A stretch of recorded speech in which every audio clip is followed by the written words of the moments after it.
మీ ఎలాంటి వ్యాపార ప్రకటనలకైనా వెంటనే మా ఛానల్ సంప్రదించండి. 2026 సంవత్సరం ఫిబ్రవరి నెల 3వ రాశి మిథున రాశి. ఈ మిథున రాశి ఎట్లా వచ్చిందో చూద్దాం. ఈ మిథున రాశి మృగశిర నక్షత్రం 3, 4 పాదాలు, ఆర్ద్ర నక్షత్రం 4 పాదాలు, పునర్వసు నక్షత్రం 3 పాదాలు కలిసి మిథున రాశి చెప్తుంది. బాగా గుర్తుపెట్టుకోండి. మీరు పుట్టిన తారీఖు, నెల, సంవత్సరం, టైము ద్వారా ఆ రోజు ఉన్న జన్మ నక్షత్రాలేవి. మృగశిర నక్షత్రం 3, 4 పాదాలు, రోహిణి నక్షత్రం 4 పాదాలు, పునర్వసు నక్షత్రం 3 పాదాలు కలిసి మిథున రాశి అవుతుంది. మీరు పుట్టిన జన్మ నక్షత్రాలు ఇవి కావాలి. ఎట్లా? మృగశిర నక్షత్రం 3, 4 పాదాలు, ఆరుద్ర నక్షత్రం 4 పాదాలు, పునర్వసు నక్షత్రం 3 పాదాలు కలిసి మిథున రాశి. ఈ మిథున రాశి వాళ్ళు, ఇది రాశి కరెక్ట్. ఇది కాకుండా పిలిచే పేరుని బట్టి మాత్రం రాశి అనుకునేది తప్పు. కాబట్టి ఈ రాశి వాళ్ళ లెక్క చూడాలంటే ఎట్లా ఉంది అంటే, మిథున రాశికి రాశిలో గురువు, మరి అష్టమంలో కుజుడు, మరి పూర్తిగా బాగాలేదు. రాహుకేతుల మధ్యలో గ్రహాలు పడ్డాయి. కాలసర్ప దోషం పడింది. ఈ రాశి వాళ్ళకి చెప్పాలి అంటే, మరి కేతు ఒక్కడు, శుక్రుడు ఒక్కడు తప్పితే ఏ గ్రహం బాగాలేదు. ఈ రాశి పరిస్థితి పూర్తిగా బాగాలేదని చెప్పాలి. ఇట్లాంటి పరిస్థితి ఎవరికి రాకూడదు. ఇది చాలా కష్టదశ. ఎందుకంటే ఈ మిథున రాశి పరిస్థితి పూర్తిగా బాగాలేదు. కాబట్టి ఈ రాశి వాళ్ళు ముందు డేట్ ఆఫ్ బర్త్ ద్వారా జాతకం చూపించుకోక తప్పదు. ముందు జాతకం చూపించుకుంటేనే మీరు బాగుపడతారు. అట్లా కాకుండా మీరు తర్వాత ఆలోచిస్తే చాలా ఇబ్బంది పడతారు. అష్టమ కుజుడు ప్రాణకంటకుడు. కొన్ని పరిస్థితుల్లో ఎట్లా ఉంటాయంటే, బండి మీద పోతూ ఉండగా ఏ బండి వచ్చి యాక్సిడెంట్ చేసి కింద పడిపోయి స్పాట్లో ప్రాణం పోయిన వాళ్ళు ఉన్నారు. కుజుడు రక్త సంబంధమైన వాడు.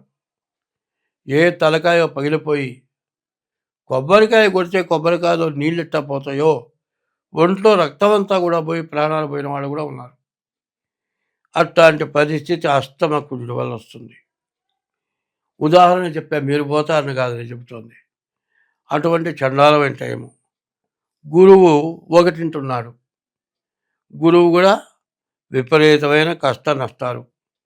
ఈ రాశి వాళ్ళకి చెప్పాలంటే ఇంకో సంవత్సరంన్నర పాటు చాలా కష్టమైన టైము. కాలసర్ప దోషం, రాహుకేతుల మధ్యలో గ్రహాలు పడ్డాయి. దీనివల్ల చాలా ఇబ్బందులు, చాలా కష్టాలు ఉన్నాయి. కాబట్టి మీరు మాత్రం తప్పనిసరిగా మీ డేట్ ఆఫ్ బర్త్ ద్వారా మీ జాతకం చూపించుకోవడం చాలా అవసరం. చూసుకోకపోతే తలా ఓ రకంగా చెబుతున్నారు. ఇది ఏంటో చెప్పేవాళ్ళకే తెలియదు, చెప్పేవాళ్ళకే తలకాయ లేదు, అర్థం లేదు అని ఇట్లా ఆలోచిస్తున్నారు కొంతమంది. అటువంటి ఆలోచనలు వదిలేసేయండి. ఏదైనా డాక్టర్ దగ్గరికి వెళ్తారండి. ఓ 10 రోజుల నుంచి జ్వరం వచ్చింది. డాక్టర్ ఏం చేస్తాడు? ముందు మందులు ఇస్తాడు. ఓ 4 రోజులు 5 రోజులు మందులు ఇస్తాడు. నీకు 10 రోజుల నుంచి జ్వరం వచ్చింది, ఏమయ్యా రక్త పరీక్ష చేయించమని అనడు. 5 రోజులు మందులు వాడితే తగ్గకపోతే అప్పుడు రక్త పరీక్ష చేయించవయ్యా అంటాడు. ఆ రక్త పరీక్ష చేస్తే మరి నీటి వల్ల, దోమకాటు వల్ల, మరి ఏ చికెన్ గున్యాను, లేకపోతే మలేరియాను, న్యూమోనియాను, ఇట్లా టైఫాయిడ్, ఇట్లాంటి జ్వరాలు వస్తాయి. ఏమైంది? నీకు జ్వరం ప్రారంభమై 15 రోజులు అయ్యేప్పటికీ నీ ఒంట్లో శక్తి నశించిపోయింది. అదే చికెన్ గున్యా వచ్చిందనుకోండి, జాయింట్లు మొత్తం పట్టుకుపోతాయి. ఇది ఈ జ్వరం తగ్గుతుంది. కానీ సంవత్సరమైనా సరే కుంటివాడు నడిచినట్టు నడవటమే. వేళ్ళు వంగవు, అన్నం ముద్ద కలుపుకోలేరు, చెంబు పట్టుకోలేరు. ఇట్లాంటి పరిస్థితులు కూడా రావచ్చు. ఇవన్నీ ఎందుకు చెబుతున్నారంటే ముందు జాగ్రత్త కోసం చెబుతున్నా. జనాన్ని భయపెట్టడం కాదు.